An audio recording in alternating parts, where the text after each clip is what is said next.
स्वागत है आपका। और सोने और चांदी पर बात करेंगे, जहां पर ऑल टाइम हाईज हमने सोने में बनते हुए देखे हैं और जिस तरह के गेन्स हैं उसके बाद अंतर्राष्ट्रीय बाजारों में तो इस साल $750 पर आउंस की तेजी आई है।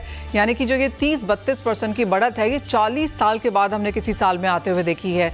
जहां तक भारतीय बाजारों की बात है, बिकॉज वो 9% का ड्यूटी कट था, तो तेजी इस बार 22% की है इस साल में अब तक।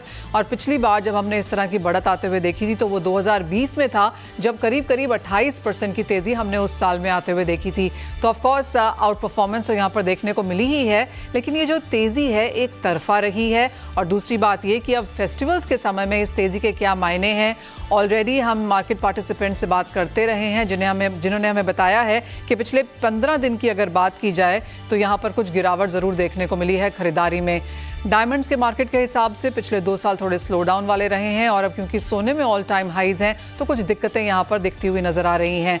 लेकिन इन सब से ज्वेलर्स क्या देख रहे हैं, कैसे तैयारी कर रहे हैं, किस तरह की बाइंग एक्सपेक्टेशंस है, इन सब पर बात करने के लिए हमारे साथ हैं कामा ज्वेलरी के MD Colin Shah, Bawa jewellers के CEO Gaurav Bawa, India bullion and jewellery association के national board director Pramod Mehta and silver emporium के MD राहुल मेहता। आप सभी का कार्यक्रम में स्वागत है।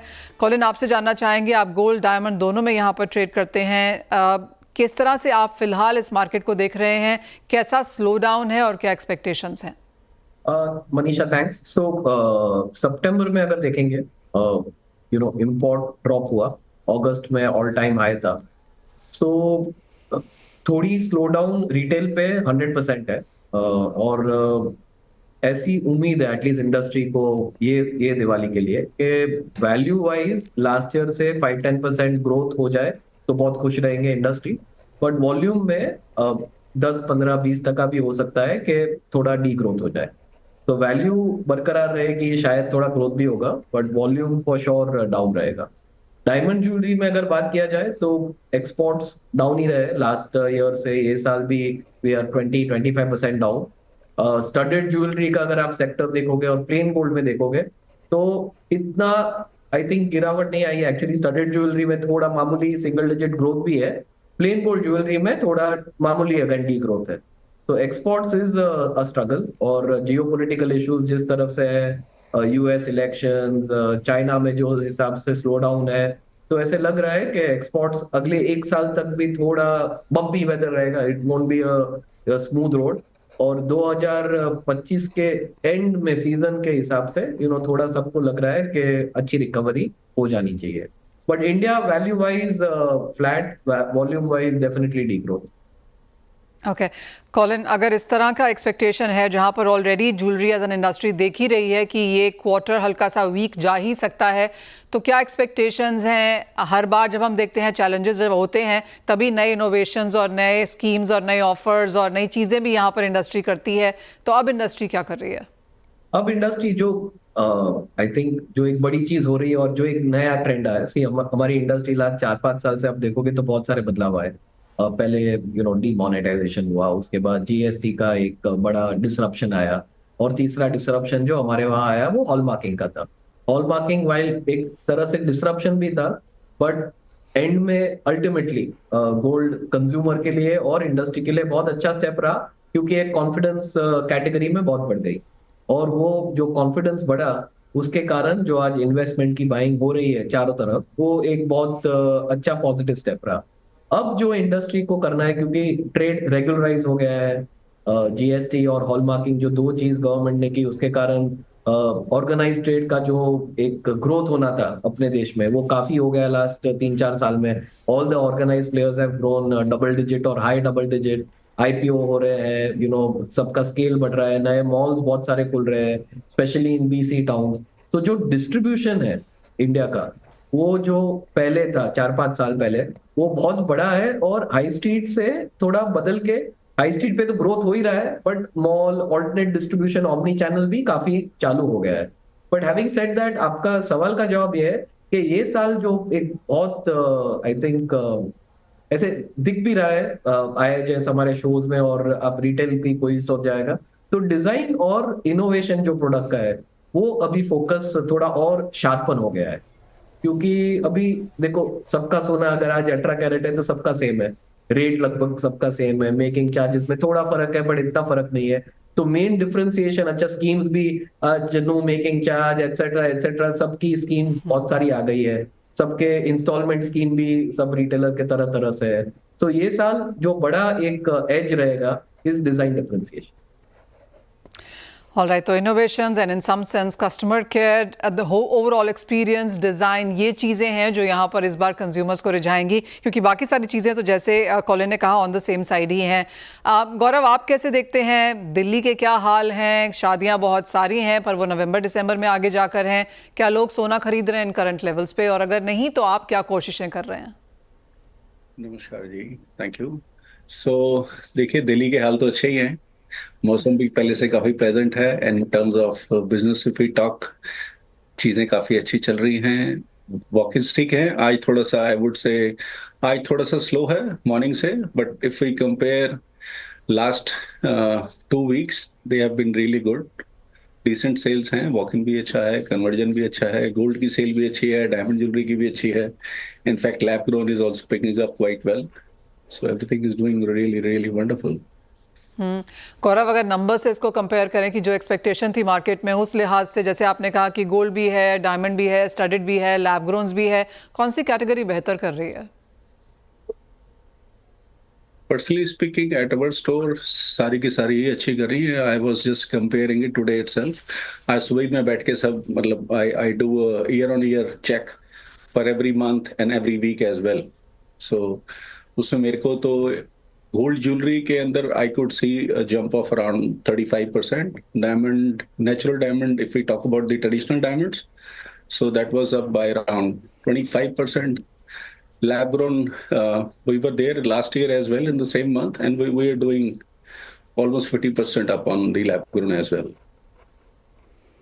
सो आपके ओवरऑल पोर्टफोलियो का 30% अब लैब ग्रोन हो चुका है गौरव। लास्ट ईयर ये कितना था? It's not 30%, 30% नहीं हुआ है. So I said there is a jump of around 50% in the lab grown diamond jewelry sale what we had Demand, last अच्छा, year okay. जो था. Yeah, so total contribution lab grown हमारी total turnover का approximately 7 to 8% है, Okay. which is a very decent amount if we talk about gold jewelry portfolio, because we do close to around 70% of जितनी हमारी cell आती है 70% वो आती gold dominated होती है, 20% 20 to 22% is the traditional diamonds what we sell, and then around 7 to 8% हमारी उसकी होती है lab grown diamonds की. इनफैक्ट ऑफरिंग की अगर बात करें, so we've been selling everything at flat 8.9% making charges, and we make sure जो भी कस्टमर वॉक इन होते हैं उनको हम सब चीज़ वेरीफाई कराते हैं। जैसे भी कॉलिन जी कह रहे थे दैट हॉल मार्किंग के बारे में बात कर रहे थे, so we created a system, हम कस्टमर को हर एक चीज़ हॉल मार्किंग HUID वेरीफाई कराते हैं। सो वी आस्क देम कि आप अपनी हॉल मार्किंग की जो साइट है BAS की एप्लीकेशन डाउनलोड कर लीजिए और उसको वेरीफाई करा देते हैं। इनफैक्ट पहले हमने माइक्रोस्कोप्स लगाए थे अपने स्टोर पे, बिकॉज BAS वाले रिकमेंड करते हैं कि आप उसको मैग्नीफाइंग ग्लास से दिखाएं, बट मैग्नीफाइंग ग्लास से एक कस्टमर के लिए देखना इज नॉट इजी। एक ज्वेलर होता है वो तो फिर भी देख लेता है। हमने उसके लिए इंस्टॉल कर दी है अपने शोरूम में microscopes with LED display on top. So हमने एनवायरनमेंट को फिर अब कस्टमर को अभी ये सिखाते हैं कि आप हॉल मार्किंग चेक करके लें, आप जहां से भी लें। इट्स नॉट नेसेसरी कि आपको बाबा ज्वेलर से ही खरीदना है, आप जहां से भी खरीदें हॉल मार्किंग वेरीफाई करके फिर लें। Absolutely. फिर उसको डीप थिंकिंग करी, then we came up with another idea कि हमने कस्टमर को बोला अपने फोन से ही डायरेक्टली जूम करके फोटो क्लिक कर लीजिए हॉल मार्किंग की स्टैंप की, और फिर भी नहीं अच्छे से दिख रहा तो और जूम करके उसको एप्लीकेशन पे डाल के वेरीफाई करें कि हॉलमार्क है कि नहीं। जी Gaurav ji, as is said, educating a customer means acquiring a customer. Obviously वो एक चीज़ हमेशा यहाँ पर सपोर्ट करती है, कंफर्ट भी करती है। प्रमोद जी, ये सवाल आपसे है, आपको कैसे लगते हैं मार्केट्स और किस तरह से आप प्रमोट कर रहे हैं बिजनेस को, क्योंकि थोड़ी दिक्कतें तो यहाँ पर हैं जिस तरह से भाव लगातार बढ़ते जा रहे हैं। नहीं, बेसिकली देखिए, रेट का इफेक्ट तो सभी जगह, एक बार अनसर्टेनिटी रहती है तो सभी को थोड़े दिन प्रॉब्लम आती है।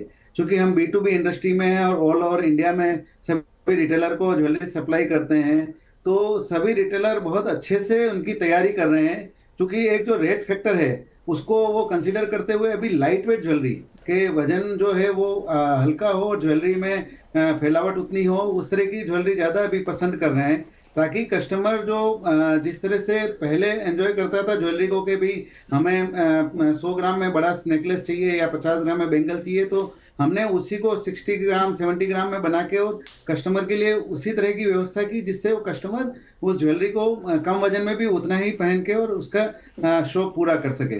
तो अभी जो रिटेल शोरूम्स हैं वो ज़्यादा रिटेल फोकस कर रहे हैं वेडिंग ज्वेलरी के ऊपर, और वेडिंग ज्वेलरी बहुत अच्छा बिक रहा है, पर उसमें वजन थोड़ा हमें कम करना पड़ रहा है। ऑल राइट, तो यानी कि लाइट वेट ज्वेलरी लेकिन फैलावट वाली ज्वेलरी की यहाँ पर प्रिपरेशन ज़्यादा होती हुई नजर आई है। और ऑफ कोर्स ये भी एक फीडबैक है कि 22 नहीं तो 20 नहीं तो 18 कैरेट की ज्वेलरी भी यहाँ पर काफ़ी ज़्यादा बनाने लगी है। एक सेंस यहाँ पर चांदी पे भी लेते हैं। राहुल मेहता हमारे साथ हैं। राहुल, अगर चांदी की भी बात की जाए तो चांदी ने तो गोल्ड को भी आउट परफॉर्म किया है।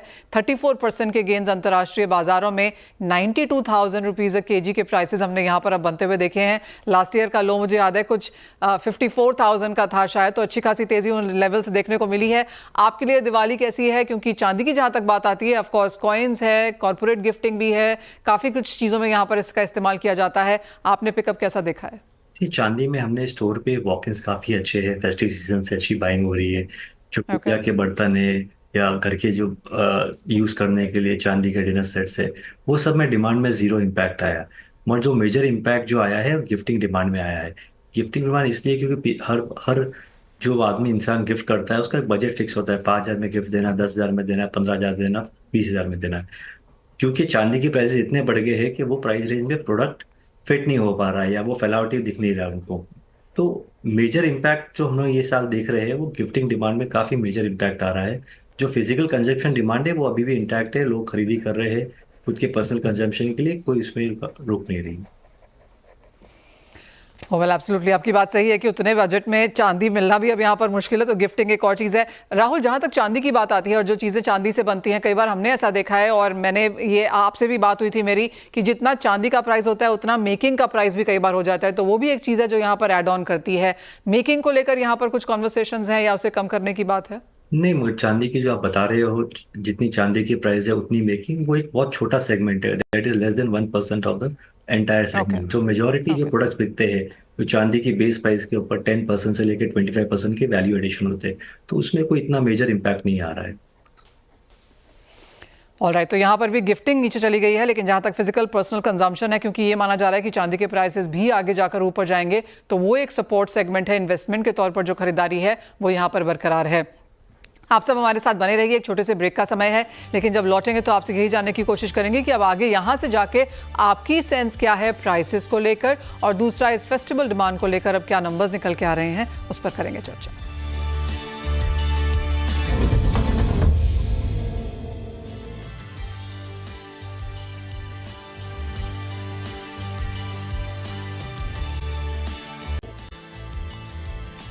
स्वागत है आपका, और हम बात कर रहे हैं यहाँ पर सोने चांदी की, जहाँ पर प्राइसेस में पिछले साल के कंपैरिजन में बहुत ज़्यादा तेज़ी देखने को मिली है। थोड़ी सी उठापटक भी है, अनसर्टनिटी भी है यहाँ पर खरीदारी को लेकर। Of course day to day यहाँ पर वॉचिंग भी है। आज का दिन स्पेशली इस हफ्ते का थोड़ा स्लो रहा है, क्योंकि प्राइसेस में हमने ऑल टाइम हाइज बनते हुए देखे।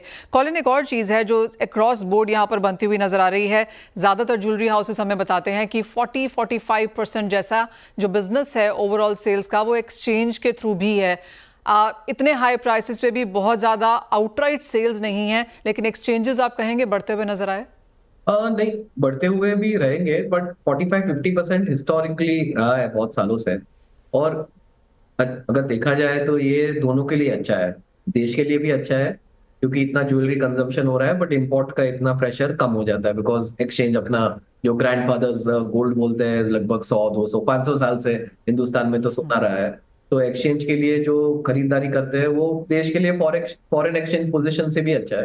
दूसरा, ज्वेलर भी इसमें अच्छा होता है कि वो नया प्रोडक्ट बेच पा रहा है और पुराने पे शायद थोड़ा डिस्काउंट, एक्सचेंज स्कीम में भी थोड़ा मार्जिन रहता है। सो आई थिंक दोनों के लिए विन विन है, और ये जैसे प्राइस बढ़ते जाएंगे वो बढ़ता भी जाएगा।